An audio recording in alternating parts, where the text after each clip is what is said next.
Why tonight, July 9th, the FIFA World Cup tournament being held in Russia will have entered its semi-final stage.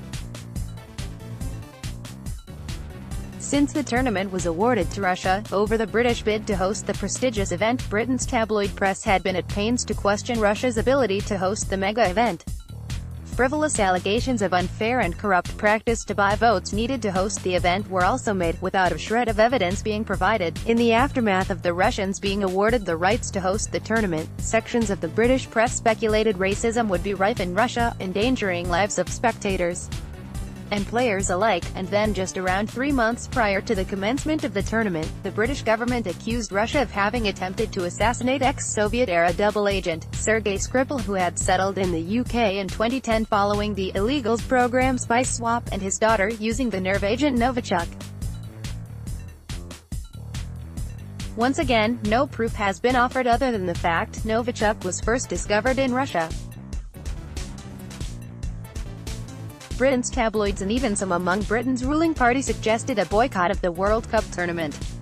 Fortunately, they found no backers, and Britain did get support among its NATO colleagues to impose sanctions on Russia. Despite the drawbacks, the atmosphere and organization of the games have been described by one and all, spectators and players alike, as exhilarating, with many describing the games as among the best ever staged. Then unbelievably on Saturday, just as the World Cup tournament was in full swing, so to say, another allegation of a Novichok attack in Britain, again another couple. This time a pair of drug users, with no known political affiliation or links to cloak and dagger outfits of the world, were discovered in their lodgings suffering similar symptoms to the Skripals. A few kilometers away from where the Skripals were attacked, little is known about Novichok, save that it is a military-grade nerve agent which is a colorless, odorless and tasteless chemical which kills.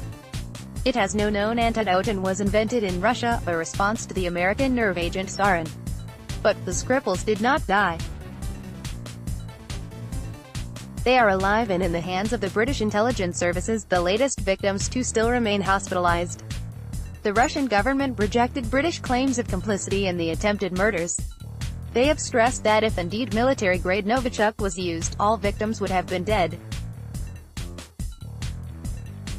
The British government repeatedly accuses Russia of being behind the attacks on British citizens but provides no proof except a repeated charge that the nerve agent was originally discovered in Russia. While it is understandable that Russia may have wanted to make an example of the ex-spy, the question that comes to mind is, why the Russians would wait for so long to attack an ex-spy, and if at all, with a chemical agent, and why, especially with the World Cup tournament just months away.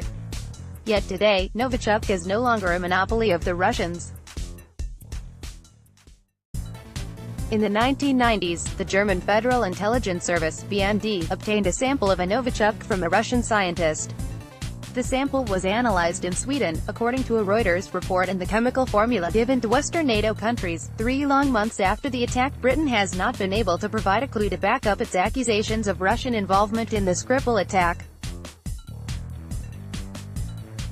Again, what could be the reasons for Russia to plan and implement an attack on civilians in another country at the time it is hosting such a prestigious sporting event? What's becoming clear is that someone wants to embarrass Russia and its president. What we are seeing today is sport being used to carry forward cheap political agendas. In other words, the politicization of sport at the highest level. The argument that Russia is involved in attacks using Novichok, simply because it discovered the nerve agent, is like saying Germany was responsible for the sarin gas attacks in Tokyo back in 1994-95, which killed 13 persons and injured thousands of others, because it was Germany that discovered the nerve agent sarin. Add comment. Comments will be edited, grammar, spelling and slang, and authorized at the discretion of Daily Mirror Online. The website also has the right not to publish selected comments.